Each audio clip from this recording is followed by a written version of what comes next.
নমস্কাৰ আপোনালোকে চাই আছে জাংজু লাইভ মই ষ্টুডিঅ'ত আলী হুছেইন এই মুহূৰ্তত লৈ আছো বাংলাদেশৰ এক গুৰুত্বপূৰ্ণ খবৰ পুনৰ অশান্ত হৈ পৰিছে চুবুৰীয়া ৰাষ্ট্ৰ বাংলাদেশৰ প্ৰাক্তন প্ৰধানমন্ত্ৰী শেখ হাছিনাই পদত্যাগ কৰাৰ পাছতেই এইবাৰ কিছু মুহূৰ্ত আগতে পদত্যাগ কৰিলে বাংলাদেশৰ মুখ্য ন্যায়াধীশ উবাইদুল হাছানে লৈ আহিছো এই মুহূৰ্তৰ সবিশেষ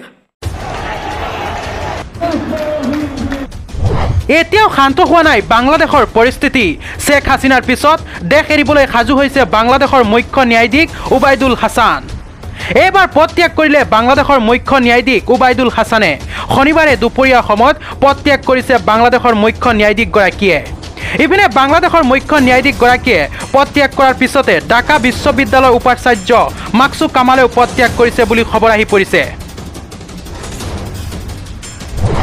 যিমানে দিন গৈ আছে ইমানে ভয়াবহ হৈ পৰিছে বাংলাদেশৰ পৰিস্থিতি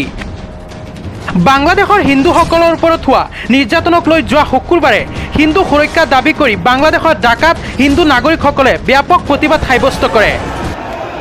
আমাদের 14 গোষ্ঠীর দেশ আমরা এখানে উড়ে আসি নাই কেন আমরা ভারতে চলে যাব এই দেশ কি আমার না আমরা বাঙালি জেগে উঠেছি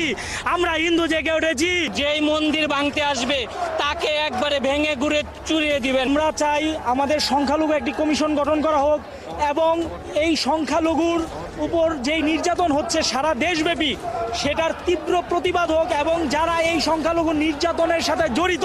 প্রত্যেককে খুঁজে বের করে আইনের আওতায় শাস্তি দেওয়া হোক আমরা দেখতে পাই যখনই কোনো সরকারের পতন হয় যখনই কোনো সরকার পদত্যাগ করে বা যখনই রাষ্ট্রের কোনো সরকার বদলি হয় তখনই বেঁচে বেঁচে সংখ্যালঘুদের উপর নির্যাতন করা হয় হিন্দুদের মন্দির ভাঙা হয় হিন্দুদের নারীদেরকে ধর্ষণ করা হয় হিন্দুদের সম্পত্তি দখল করা হয় আর হিন্দুদেরকে বলা হয় তোমরা ভারতে চলে যাও কেন আমরা ভারতে চলে যাব এই দেশ কি আমার না আজকে